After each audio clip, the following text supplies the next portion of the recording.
So, hello students, and I welcome you on my YouTube channel, the English Pilgrims classes. And this is the poem part of the first chapter for class 9th. And the heading of this chapter is The Road Not Taken. And I will tell you its explanations in the last. Okay, so let us start this chapter and kindly listen it very carefully. So here two roads diverge in a yellow wood. Okay, so two roads that means कि जो दो सड़कें हैं वो एक जंगल में, एक ऐसा जंगल जो जिसके पेड़ पत्ते जो हैं वो कैसे हैं, येलो कलर के हैं। ठीक है, वहाँ पर वो जाकर क्या हो जाती है, सड़कें डाइवर्ज हो जाती है। दैट मीन्स कि वो सेपरेट हो जाती है, दो अलग अलग रास्तों में वो सेपरेट हो जाती हैं। And sorry I could not travel both, और मुझे इस बात का दुख है कि मैं दोनों सड़कों पर नहीं जा सकता। ठीक है, मैं दोनों सड़कों पर ट्रेवल नहीं कर सकता। And be one traveller long I stood, that means कि एक ट्रेवलर होने के नाते मैं वहाँ पर लंबे समय तक क्या करते रहा, खड़ा रहा। And look down one as far as I could, और मैं वहाँ खड़ा होकर दूर तक, जहाँ तक मैं देख सकता था वहाँ तक मैं देखते रहा। To where it bent in the underground, और वो जहाँ तक वो देख रहे थे उन्हें क्या दिख रहा था, अंडरग्राउंड। दैट मीन्स कि वाइल्ड बुशेस, दैट मीन्स जो जंगल की जो झाड़ियाँ होती है, जंगली झाड़ियाँ। तो वो जो दोनों सड़कें हैं लास्ट तक जाकर वो जंगली झाड़ियों में वो मुड़ जा रही थी। ठीक है, सो सेकेंड स्टैंजा देखते हैं students. Then took the other as just as fair and having perhaps the better claim.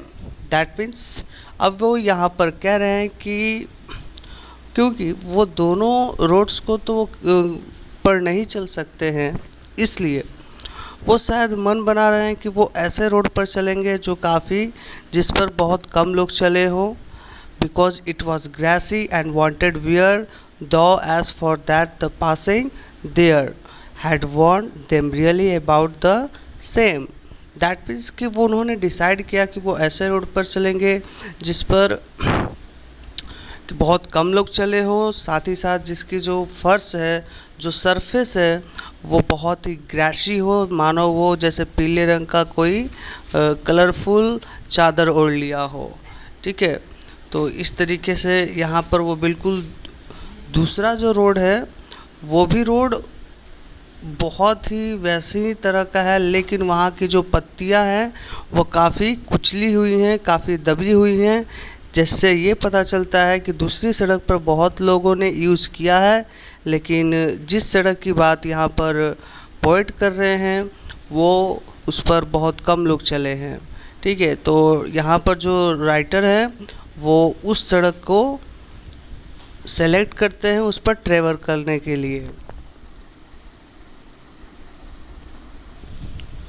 And both that morning equally ले, और जो दोनों रास्ते हैं वो लगभग सुबह होते ही जब वो देखते हैं तो वो इक्वली ही रहते हैं, यानी बराबर रहते हैं। In lips no step had trodden blank. ठीक है, दैट मीन्स कि जो पत्तियाँ जो फर्श पर गिरी हुई रहती है, ट्रोडन मतलब कि दबा हुआ, कुचला हुआ। तो कुछ स्टेप में पत्तियाँ जो होती है वो ब्लैक रहती है और कुछ नहीं भी रहती है। ठीक है, यानी कि मोस्ट ऑफ द जो लिप्स होते हैं वो ट्रोडन नहीं होते हैं, कुचले हुए नहीं होते हैं। Oh I kept the first for another day, तो वो यहाँ पर कहते हैं कि अब मैं जो पहला रास्ता जो मैंने नहीं लिया था, जो मैंने छोड़ दिया था, उसे मैं किसी और दिन के लिए रखूँगा।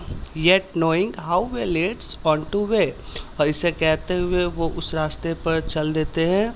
आई doubted if I should ever come back, लेकिन यहाँ पर जो पोएट है वो डाउट उन्हें हो रहा है, वो डाउट कर रहे हैं कि काश मैं इस छूटे हुए सड़क पर दोबारा कभी वापस आ पाऊँगा या नहीं। ठीक है, लास्ट स्टैंजा देखते हैं students. I shall be telling this with a sigh. Sigh that means deep breath, यानी कि गहरी सांस लेना। तो वो वहाँ पर खड़े होकर गहरी सांस लेते हुए ये बता रहे हैं, somewhere ages and ages hence, क्योंकि ये जो उनके लाइफ में जो ये घटना है वो कह रहे हैं कि ये बहुत ही लंबे समय, ages and ages that means बहुत समय, यानी लंबे समय तक वो इस स्टोरी को, इस घटना को वो याद रखेंगे और इसके बारे में सोचते रहेंगे। Two roads diverged in a wood, क्योंकि जो दो सड़कें हैं वो एक जंगल में क्या हो जाती हैं, डाइवर्स्ड हो जाती है, दैट मीन्स कि वो दो अलग अलग रास्तों में सेपरेट हो जाती है। एंड आई, और एंड आई दैट मीन्स कि यहाँ पर राइटर जो है, जो रॉबर्ट फ्रॉस्ट की बात हो रही है, वो भी यहाँ पर किसी एक रास्ते को चूज़ कर लेते हैं, और वो रास्ता कौन सा होता है, जिस पर बहुत कम लोग चले होते हैं, जिस पर हरी पत्तियाँ जो है उतनी भी ज़्यादा वो कुचली हुई या दबी हुई नहीं रहती है। सो स्टूडेंट्स, अब हम आगे बात करते हैं। I took the one less travelled by, तो वही बात है, यहाँ पर वो उस रास्ते को लेते हैं जहाँ पर बहुत कम लोग यात्रा किए थे। And that has made all the difference, और वो जो रास्ता है वो मेरे सारे डिफरेंस को, सारे जो हमारे लाइफ में जो चेंजिंग हुआ उसे वो बना देता है, हमारे सारे जो डिफरेंसेस थे उन सबको वो बना देता है। सो स्टूडेंट्स, यहाँ पर जो रॉबर्ट फ्रॉस्ट के थ्रू इस चैप्टर में बताया गया है, इसका यही सेंस निकलता है कि हमारे लाइफ में भी कोई ना कोई हम ऐसे कंडीशन में जाकर फंस जाते हैं जहाँ पर हमें किसी दो डिसीजन में से कोई एक डिसीजन लेना होता है। लाइक मतलब करियर की बात की जाए यहाँ पर, तो ज़्यादातर लोग होते हैं जो वो भीड़ की तरफ जाते हैं, बट यहाँ पर जो राइटर है उन्होंने क्या सही सोचा कि हम वैसे रास्ते को चूज़ करेंगे जहाँ पर बहुत कम लोग चले हैं, और वाकई में वो जो रास्ता उन्होंने चूज़ किया वो उन्हें काफ़ी लंबे समय तक उन्हें याद रहता है। तो इसी तरीके से हमें भी अपने लाइफ के कुछ ऐसे डिसीजन या फिर कुछ ऐसे पॉइंट पर जब ऐसे हम खड़े हैं जहाँ पर दो डिसीजंस में से किसी एक को सिलेक्ट करना हो, चूज़ करना हो, तो काफ़ी अच्छे से, ये नहीं कि हाँ जहाँ पर ज़्यादा भीड़ है वहीं पर जाए, ठीक है। तो अपनी समझ के अनुसार जो भी चीज़ें हैं उसे वो हमें करनी चाहिए, ठीक है स्टूडेंट्स। सो रॉबर्ट फ्रॉस्ट के थ्रू ये जो पोयम लिखी गई है ये आपका पूरा कंप्लीट होता है। So thank you students, thanks a lot.